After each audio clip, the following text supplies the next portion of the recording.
Não eu. Será que existe um eu aqui ou aí? Será que a gente tem um eu de verdade? Esse é o tema do episódio de hoje do nosso podcast. É um tema que pode parecer talvez idiota, né? Porque parece evidente que tem um eu, alguma coisa que seja uma identidade aqui, mas talvez isso não seja real. Estou aqui com a Mari, nossa parceira de sempre aqui nos podcasts, e esse é o tema, não eu. Será que tem um eu aqui? E se não tem, qual é a consequência disso? E se tem? Se tem, a gente já sabe, né? Porque a gente vive como se tivesse. Então, basicamente, o jeito que a gente vive é como se tivesse. Porém, pode não ter. E se não tem, o que sai disso, né? O que tem se não tem um eu? Essas são algumas das perguntas que a gente vai tentar especular aqui sobre hoje. Mas você falou que parece idiota, né? Falar sobre isso, mas eu acho assim, nada óbvio. Aliás, quando eu comecei a estudar o budismo, os ensinamentos e tal, para mim foi muito novidade, assim, estudar sobre essa não eu. Então, o óbvio, o idiota, eu usei uma palavra ruim. Na verdade, seria uma coisa assim, nonsense, você falar do não eu. Exato, entendi. Eu usei uma palavra ruim. Porque o eu, ele parece... quase um absurdo Exato. falar sobre não eu. Exato, porque o eu é tão óbvio que não parece ter alguma discussão possível. A questão é, o que é o eu? Aí tem vários debates. O que é a identidade? E aí pode não ter um eu aqui, mas tem uma alma, um eu superior. Alguma coisa tem. Então, realmente, a ideia do não eu, ela é totalmente... Ela é subversiva quase, né? Exato. Essa é a palavra. Ela é bem radical, você pensar sobre não eu, né? Porque a nossa vida inteira a gente aprendeu que existe um eu, que é o Pedro, eu sou a Mariana, desde pequeno. A sociedade foi construindo esse eu para você. Aí quando você pensa, não eu, é isso, precisa ir para outro lugar de o que é o eu. Exato. Não é nem quem, é o que. Perfeito. Isso aí, inclusive, a gente ouviu lá do Eric Pema, que é um mestre maravilhoso. A gente foi no retiro com ele esses dias aí. E ele deu essa sugestão de não se perguntar quem está aqui, mas se perguntar o que está aqui. Porque quando você pergunta quem é isso aqui, quem sou eu, já tem implícito a ideia de que tem algum tipo de eu ali. Então o que é uma pergunta muito melhor, ela é mais ampla. O que é isso aqui que a gente chama de eu, afinal? E também, quando eu vi essa ideia pela primeira vez, eu não lembro exatamente quando foi, mas é sempre um pouco chocante. Inclusive, pode dar medo. Pode dar uma sensação de vazio, parece uma coisa assim até negativa. Não tem um eu, parece uma coisa assim, putz, e aí, qual é o sentido? Parece que perde até o sentido da vida. Não, e vai direto no nosso ego. Não tem eu? Como assim? Que absurdo. Eu sou super especial, eu sou a Mariana, super importante, eu tô fazendo coisas importantíssimas pra minha vida, pro mundo, e não tem eu. É um absurdo. Sou contra. O Buda estava errado, com certeza. Então essas são reações bem possíveis, né, diante dessa proposta do Buda. Então, o que o Buda fez? Na verdade, o Buda investigou diretamente. Ele foi para a floresta e ficou anos meditando na floresta, que é uma coisa bastante difícil, provavelmente, né? Se a gente passar uma noite na floresta, a gente provavelmente vai ficar traumatizado pro resto da vida. O Buda simplesmente foi lá e ficou anos, 6 anos. Esses dias eu vi um vídeo curto no YouTube, alguém falando que ele foi e ficou, sei lá, um dia e alcançou a iluminação. É coisa do telefone sem fio, né?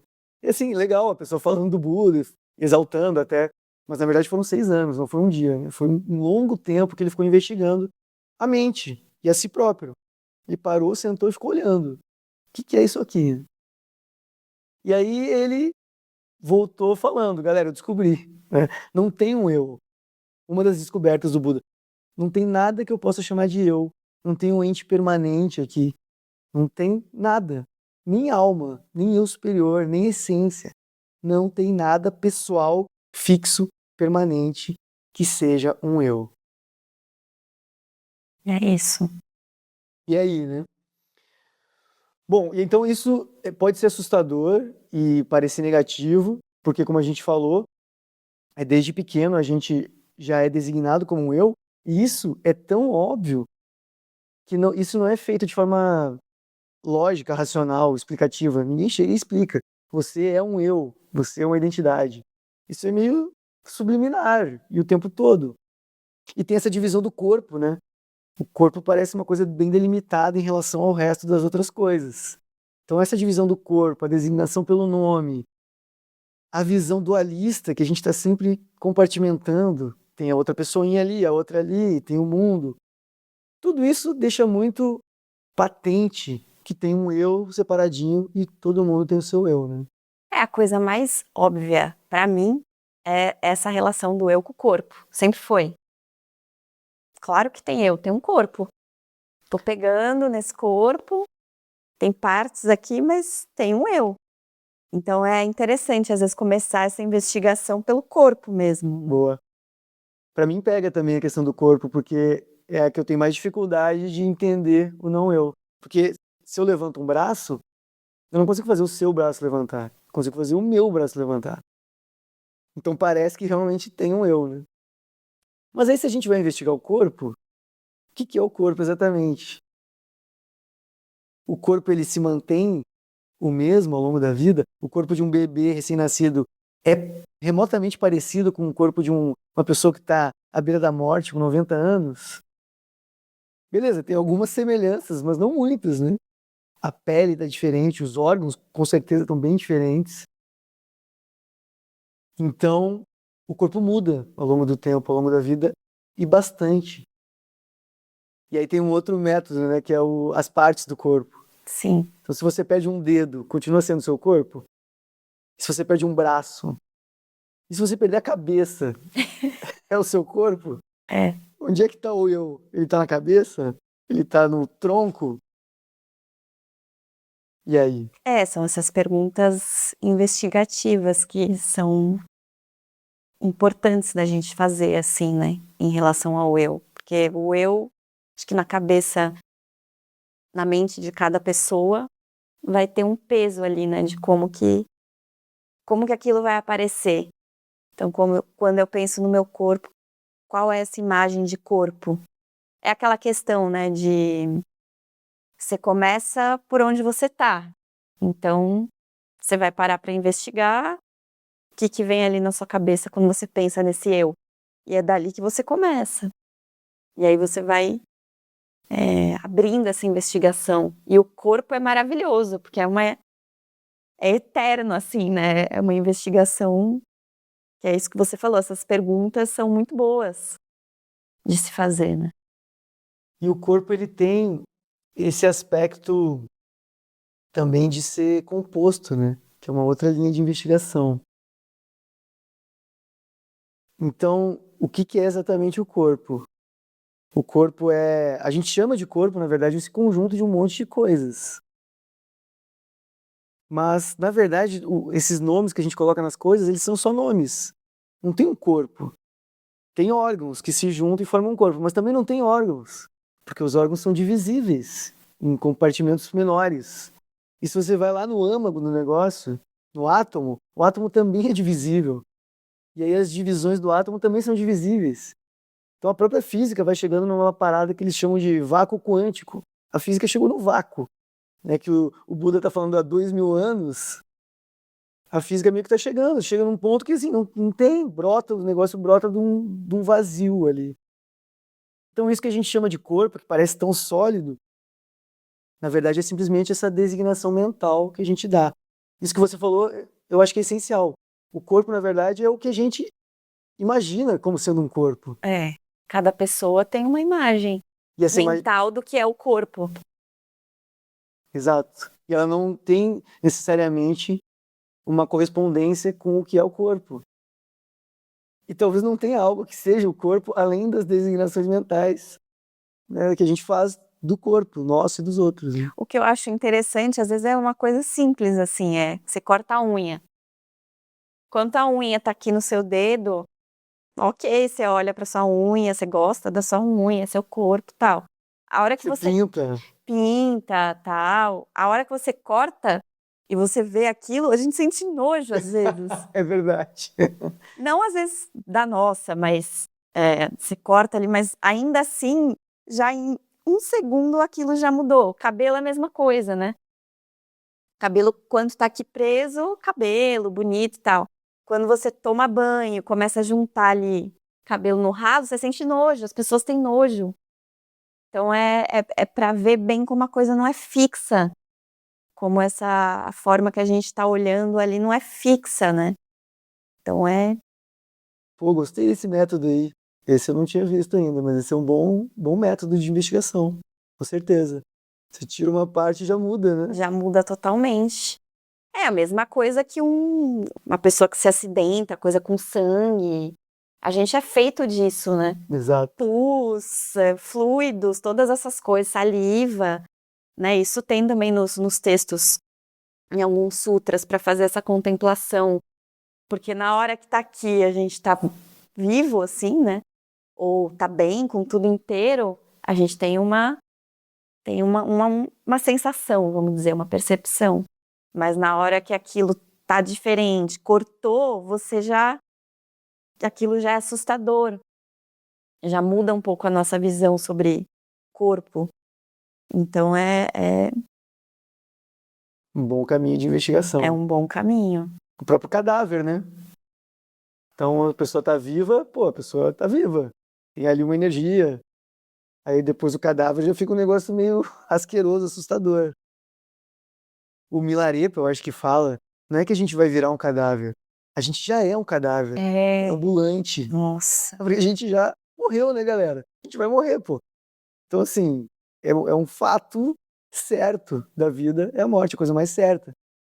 Então a gente fica super prezando o corpo e, né, embelezando e se jogando pra cima ou pra baixo, julgando os outros como belos ou feios, pra um negócio que tá fadado a virar um cadáver e entrar em putrefação. Então, é bom a gente olhar para essas coisas. É bom. Ou seja, o não eu, ele pode ser muito libertador, né? Ele é? Ele não tá ligado a uma coisa negativa, a uma coisa assim, tipo, pô, não tem nada, nada faz sentido. Eu acho que o primeiro ponto do não eu é que ele pode ser muito libertador. Porque essa coisa da gente ficar fixo, não só no corpo, né, mas nas identidades que a gente constrói com a mente o tempo todo. Então aí entra no aspecto mais sutil do eu, inclusive. As identidades que vão surgindo na mente continuamente, o dia inteiro. E a gente tenta colocar uma coerência nesse processo todo. Então, assim, eu gosto de AC/DC, inclusive eu tô com uma camiseta do AC/DC agora, porque eu vou no show, Ah, eles vão vir pro Brasil e eu tô emocionado com fazendo isso. propaganda, então. Já era, Tá galera. fazendo merchan. Não, o show acabaram os ingressos, né? Mas se você conseguir, parabéns. Foi uma luta, inclusive, pra conseguir. E eu tô aqui com a camiseta do AC/DC, eu tenho uma coleção de camisetas do AC/DC, eu amo o AC/DC, é a melhor banda do mundo. Então eu fico me colocando nesse personagem do fã de AC/DC. E a gente faz isso o tempo todo, assim, se colocando em caixinhas, buscando uma coerência. Eu gosto de AC/DC, eu gosto de rock and roll, eu sou uma pessoa simpática, eu sou uma pessoa festeira, ou eu sou uma pessoa mais introvertida, e eu sou uma pessoa que vai lá e faz acontece. Não, na verdade eu sou mais lento. A gente fica o tempo todo se definindo, e a gente faz mapa astral em busca dessa definição. Ah, mas eu sou assim, eu sou assado. A identidade mais forte no mundo, eu acho, desse eu, ainda é do trabalho, né? A do trabalho. Porque para qualquer conversa que você vai iniciar, hoje em dia acho que um pouco menos assim para mim, mas quando você não conhece, tá num grupo de pessoas, a primeira coisa é o que você faz? Aí você fala o teu trabalho.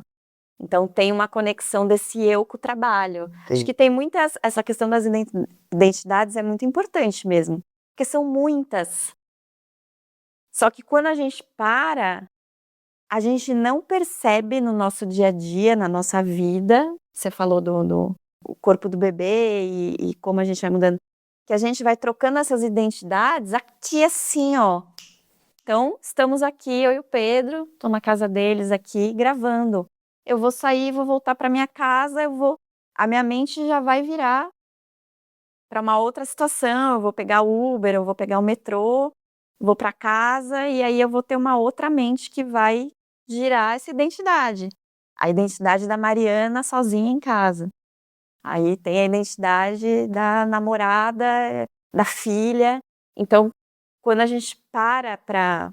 E a meditação acho que traz isso, né? Essas investigações. Porque se você parar 2 minutos, provavelmente você vai visitar essas identidades. Nossa, tô com essa questão aqui nesse campo, né? Trabalho. Aí tem uma questão aqui que eu tenho que resolver.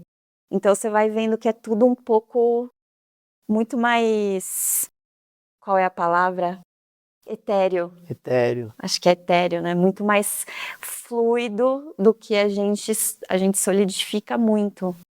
É, exatamente. Esse caminho que você falou, de você sair daqui, pega o metrô, vai para casa, que aí são 2 identidades diferentes, a daqui e a da casa. Nesse caminho de meia hora, você vai visitar 50 identidades. Com certeza. É uma coisa de maluco, galera. A gente não se liga, mas é muita identidade diferente. Aí qual é o ponto, então? Primeiro ponto, eu acho que observar isso. Pra gente soltar dessa ideia de que a gente é uma coisa coerente. Não é. Não tem coerência. É filho, é namorado, é com os amigos. E dentro dessas relações também vai variando ao longo do tempo. Então muda ao longo dos anos. A gente é muito diferente de como era há 5, 10 anos atrás, 20. Então olhar para essa variedade absurda de identidades que a gente constrói já é uma prática poderosa É, bastante. e libertadora, porque você vai soltando. Você não precisa ter coerência. A coerência nesse caso não é boa. Claro, coerência na vida, em alguns aspectos, é bom. Você, tipo assim, você não ser aquela pessoa hipócrita, né, que fala e não faz. Nesse sentido, coerência é bom. Mas essa busca de uma coerência de identidade, ela causa muito sofrimento, fixação. Porque é isso que a Mari falou, a gente solidifica a parada e a gente fica preso. Aí acontece um negócio diferente, isso aqui não serve para minha identidade. E a gente passa mal. A gente fica irritado, a gente xinga outra pessoa, ou fica ali remoendo uma raiva. E isso faz a gente ficar até doente, né? A gente vai se perturbando com essas coisas. E acho que tem a ver muito com o que o Lama Santen fala mesmo. Ele sempre fala nos ensinamentos da questão do jogo, que ele dá sempre o exemplo do jogo de xadrez. Então, junto com esse eu, tem um jogo, né? Cada identidade já tem uma coisa que está posta. Tem um cenário. E a gente não consegue sair. Eu lembro, vou dar um exemplo que para mim é mais fácil. Eu fui casada 7 anos. E eu lembro, assim, muito bem como depois que eu separei, eu já praticava, assim, né? Então eu já tinha já estava em contato com esses questionamentos do budismo, essas investigações. Mas aí, quanta coisa que virou totalmente porque ele não era mais o meu marido. E aquilo caiu, assim. Aí eu falei, como, sei lá, 1 mês atrás, tava esse jogo ainda aqui, eu tava presa nessa questão. E aí, a partir do momento em que a gente nem assinou papel, né, aquilo virou. E aí eu falei, nossa, esse eu aqui tava ali, como tava pesado, assim, de repente Sumiu. some e fica mais leve. Então, como que a minha questão um pouco hoje é também outra coisa que, enfim, acho que você já deve ter falado muito aqui, né? Como é estar na coisa, mas livre da coisa. Isso é muito desafiador. Porque a gente leva muito a sério, assim. Porque a gente tem esse eu. Eu vou levar a sério o meu namoro, eu vou levar a sério o meu trabalho, porque eu sou essa pessoa. Eu sempre fui assim, eu sou séria. Então, assim, agora tá mais interessante, porque você começa a ver que dá pra ter um pouco mais de humor pras coisas. Isso é difícil, é difícil. Acho que você que é pisciana é mais fácil.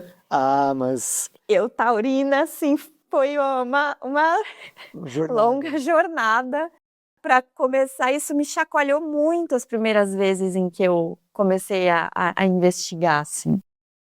Porque eu dava uma seriedade absurda para... Olha, mas eu vou te dizer que O Lama até brinca muito com isso, né? Coisa dos signos de terra e Ele tal. brinca. Ele brinca, porque realmente, tá, beleza. Mas, cara, a reificação, né? Ou seja, a gente considerar que tudo é real e sólido no mundo e na nossa identidade é generalizado, né? Então, se você não tem sabedoria, você tá preso. É. Basicamente é isso. Você tá preso. Aí você pode estar preso numa identidade mais, eu sou mais desapegado. Tá preso nessa identidade aí. É. Então, é um processo realmente desafiador, com certeza. Mas o ponto é que essa fixação, ela é falsa, né? Esse é o ponto, assim. Então o Lama usa muito o exemplo do jogo de xadrez, que ele fala, né? O peão só se move para frente, ou quando ele vai comer outra peça, é na diagonal. E a torre é só reto pro lado ou para frente, sem limite de casas. Beleza. Mas assim, tem alguma coisa, de fato, que proíbe o peão de fazer o movimento da torre e vice-versa, ou o cavalo andar em linha reta? Tem alguma coisa impedindo aquilo ali? Não tem, né? Aquilo ali é uma madeira pintada, ou sei lá, o outro material. Então, na verdade, são os jogadores que colocam aquelas regras e aí o cavalo só anda em L, a torre só anda assim, assado. Mas, na verdade, é inventado. Esse é o ponto. É inventado, galera. A fixação é construída pela própria mente, né? Então, a mente, ela é tão criativa, ela constrói esses cenários todos, essas regras, essas identidades infinitas, e ela é tão criativa que ela se perde dentro da brincadeira e acha que é real. Então, eu acho que um ponto que o Lama sempre traz, que é maravilhoso, é para a gente também não rejeitar essa operação da mente. É. Então, a gente vai ficar criando identidade. Então, beleza, eu descobri que talvez não tenha um eu e que isso embute uma liberdade maravilhosa, profunda, essa ideia do não eu. Então, aí eu começo a olhar para esse monte de identidade e eu posso começar a ficar irritado com as identidades. Eu falo, caramba, minha mente não para de criar identidades. É um inferno isso aqui, para. E aí você tenta meditar e não consegue, porque você não consegue fazer a mente ficar em silêncio. Ou seja, você está preso numa outra identidade já que está tentando se libertar das identidades. O negócio é louco, né? É. Mas aí vem essa instrução do Lama, assim, maravilhosa. Aprecie essa criatividade da mente. Então a mente, ela cria identidades. Isso não é algo ruim por si. Na verdade, isso é o processo luminoso da mente. A mente, ela está criando aquilo ali. É justamente porque não tem um eu que a gente consegue se relacionar e se comunicar e fazer todas as coisas que a gente faz. Porque se tivesse um eu verdadeiramente, a Mariana, que é assim, assim, assim, assim, assado, eu não ia conseguir transitar em tantas bolhas, né? A gente não ia conseguir fazer tantas coisas. Mas para perceber que isso é aberto, né? Que até o eu tem essa multiplicidade de possibilidades, você precisa ali fazer essas perguntas mesmo em relação ao corpo, em relação às sensações, às percepções, né? São muitas.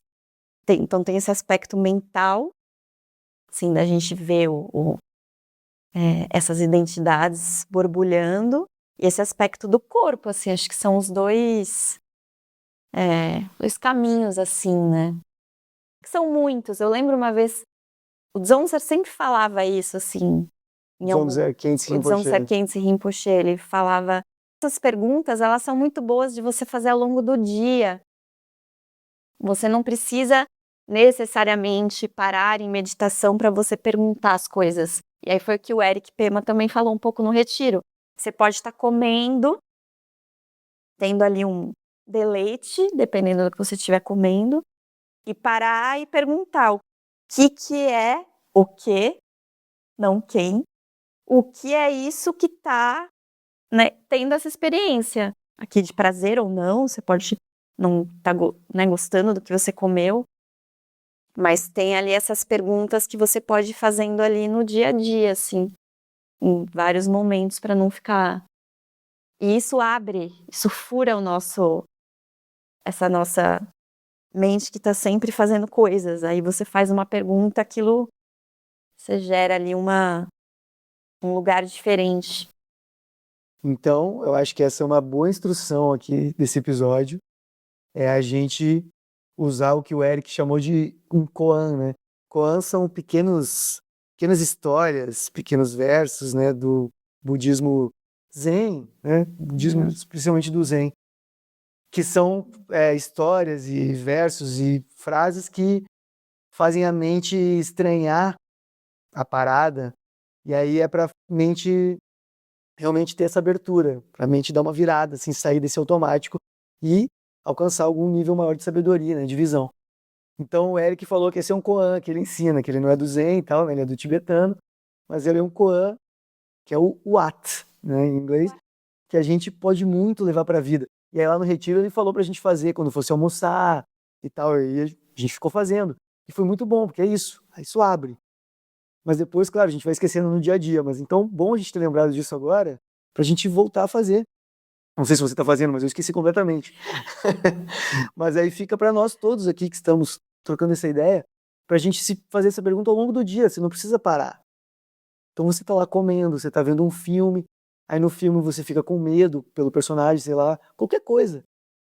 Aí você se lembra, mas o quê? O que que tá sentindo isso? O que que tá gostando? Ou o que que tá não gostando? O que que é isso? Isso é poderoso, né? Então a parada é ir investigando. Porque também não adianta a gente chegar à conclusão de que não tem um eu mesmo, de que isso faz todo sentido, maravilhoso. Se a gente não investiga, não vê isso diretamente, a gente acaba continuando preso nas identidades. Porque é a visão direta, né, que traz essa liberação, né? Não é o raciocínio apenas, né? O raciocínio ajuda, é claro. Então acho que essa é uma instrução boa assim, para a gente sair aqui desse podcast, para a gente lembrar desse koan. O que? O que está sentindo isso? E ver se a gente encontra, né? Foi a instrução do Eric também, a gente encontra algo permanente, algo fixo, algo realmente sólido, existente, que está ali sentindo essas coisas, gostando, não gostando, etc. Acho que manter essa mente que isso também é do Zen, a mente do não saber, essa mente da abertura, porque a gente tem muitas suposições sobre quem somos, o que somos e o que devemos fazer e para onde. A gente a gente tem um controle até sobre quem a gente é, mas acho que manter esse assim, será que eu sei? Talvez eu não saiba. Será que eu sei tão bem o que eu tô fazendo? Como que a gente mantém uma abertura nas coisas? Isso é muito desafiador, é muito difícil, porque a gente já acontece qualquer coisa, a gente já tem ali um gosto ou não gosto, quero ou não quero, preciso ou não preciso. A gente já tem alguma suposição, uma conclusão das coisas. Então, como que você mantém uma mente aberta em relação a si mesmo?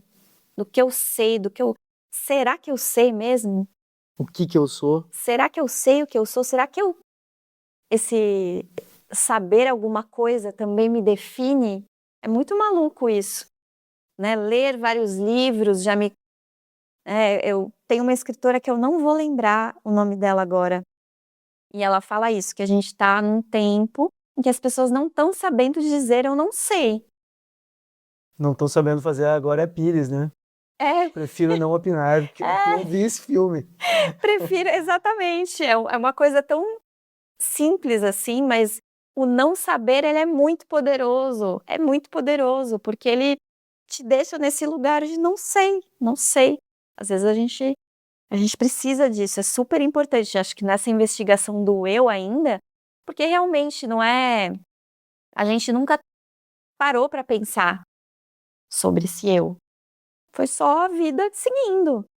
E a gente foi andando, fomos crianças, adolescentes, coisas acontecendo.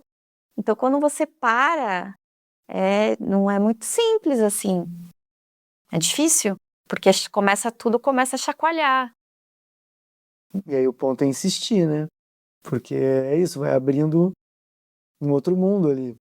Aliás, sobre isso do não saber, tem um koan famoso, bem famoso, que é do erudito, que vai lá falar com o mestre Zen, e chega falando, não, porque eu estudei isso, estudei os sutras e não sei o quê, e aí o mestre Zen vai servir chá para ele, e ele não para de servir, o chá começa a transbordar, E aí o cara falou, você tá louco, tá transbordando.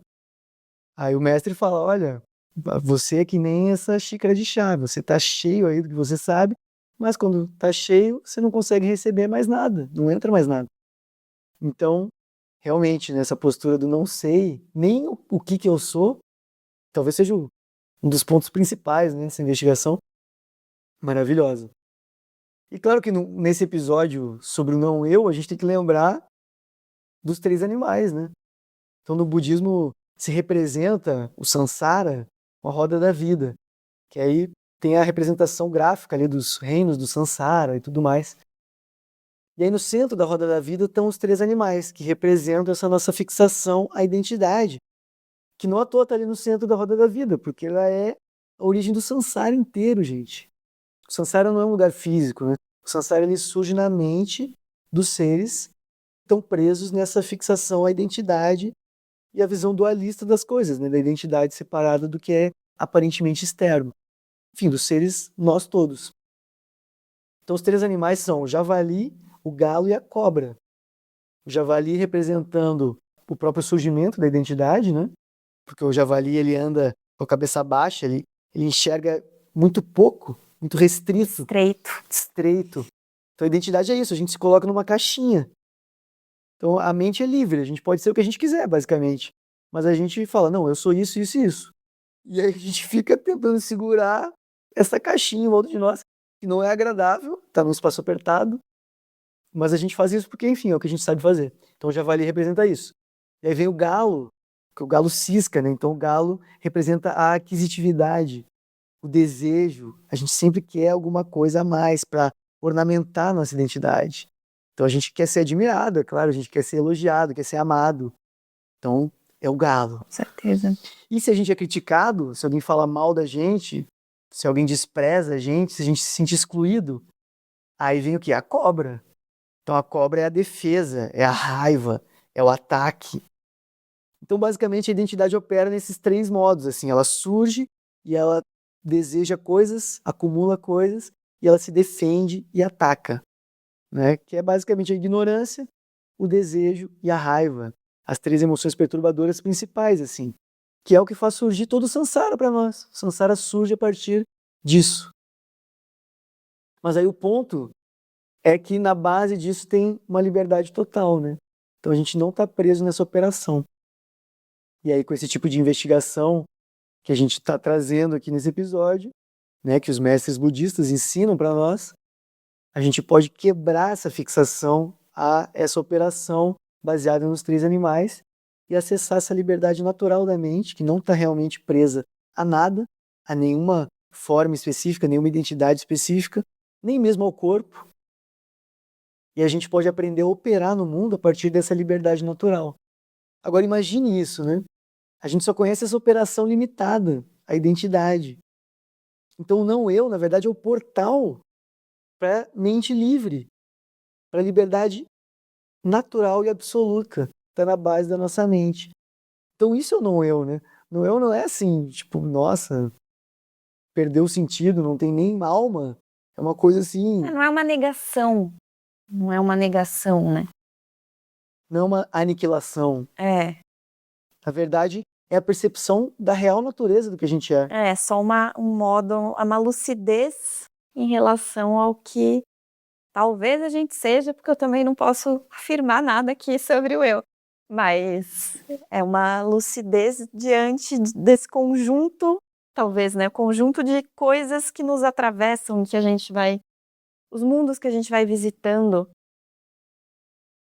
Bom, então, acho que para um papo inicial sobre isso, porque esse é um papo para a gente ter ao longo de muitas vidas, né? Daqui a umas 50 vidas a gente vai estar fazendo um podcast em outra dimensão, falando ainda do não eu, como deve ser legal, né?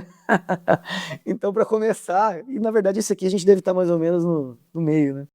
Então, acho que tá bom, né? Tá de bom tamanho. Sim. Algumas instruções boas dos mestres. E é claro que nesse processo, uma grande aliada nossa vai ser a meditação, né? Com certeza. Então, porque se a gente não medita, a gente não estabiliza a mente, a gente vai ficar preso nas identidades que a gente constrói. É fatal, porque a mente ela não está treinada. Ela simplesmente opera se agarrando nas identidades. Ela se funde com as identidades. E por isso que, para fazer essas perguntas, se você quer fazer uma investigação, às vezes, um pouco mais detalhada, né, mais longa, precisa ter ali uma estabilidade mesmo. Né? Precisa fazer umas práticas de atenção para você poder... Às vezes isso é uma boa prática também, você faz ali um tempo de meditação, né, de atenção unifocada para respiração ou para outra coisa, e aí às vezes no finalzinho da meditação, se você define um tempo, você coloca uma pergunta. Não precisa ser longo, não precisa ser meia hora, mas você coloca ali uma pergunta e faz uma investigação, que aí você tem um preparo antes da... Ou no cotidiano, como o Eric Pema falou, que acho que as duas formas são boas de fazer nossas perguntas para a vida, assim. Unir as duas é maravilhoso, né? Você faz na meditação, então você estabiliza, e depois você faz a pergunta que é a parte da contemplação, né? Que é a investigação, você pensa mesmo. Sim. Pensa, o que tá aqui? O que é isso que tá sentindo? Muito bom. E ao longo do dia também. O que tá meditando? O que é isso que tá meditando? E o que não quer meditar? O que quer que acabe a meditação? Exatamente. E a gente vai vendo que esse o que, na verdade, são bolhas de sabão, né? São impulsos, personagens que surgem e somem. Surgem e somem. Esse é o resultado final da investigação, galera. Aqui um spoiler. Eu não cheguei lá, né? Mas os mestres budistas, eles falam, é isso que você vai encontrar. Você vai encontrar essa habilidade da mente de criar coisas infinitas, mas na verdade tudo isso não tem uma existência real e sólida. Tudo surge e desaparece. Surge e desaparece. É tudo etéreo. Então esse é o resultado da investigação. Mas a gente tem que fazer a investigação, senão a gente não vê. Exatamente. Então eu vou dar aqui a última dica aqui de contemplação, que é bem legal, que é assim, você pegar um caderno e você anotar todas as suas identidades. Eu sou a pessoa que gosta de AC/DC. Eu sou o cara que gosta de futebol. Tô falando das minhas aqui. Eu sou o que gosta do Quentin Tarantino. Eu sou a pessoa que, sei lá, e aí você vai indo. Eu sou tal, eu sou o filho que não sei o quê. Você vai anotando as suas identidades. Então, só nesse processo de você escrever as suas identidades numa folha de caderno, você vai ver elas ali, escritas na sua frente. Achei maravilhoso. E aí você percebe, né, o quanto você cria identidades o tempo todo, quantas identidades diferentes. E por trás disso você pode ver a natureza livre da mente. Porque a mente só consegue criar esse tanto de identidade porque ela é livre. Se ela não fosse livre, ela ficava realmente presa numa só. Uhum. Mas ela não fica. Ela cria uma e depois outra e depois outra. Então, mais uma prática para a gente fazer. E acho que com isso a gente encerra por hoje. Já são muitas opções de práticas, muitas informações, muito material para investigar. E a gente vai fazer, com certeza, muitos outros episódios sobre o tema, porque ele é maravilhoso, profundo e pode realmente trazer bons resultados para nossa prática e para nossa vida. Sim. No próximo episódio, a gente se fala novamente. Até! Tchau!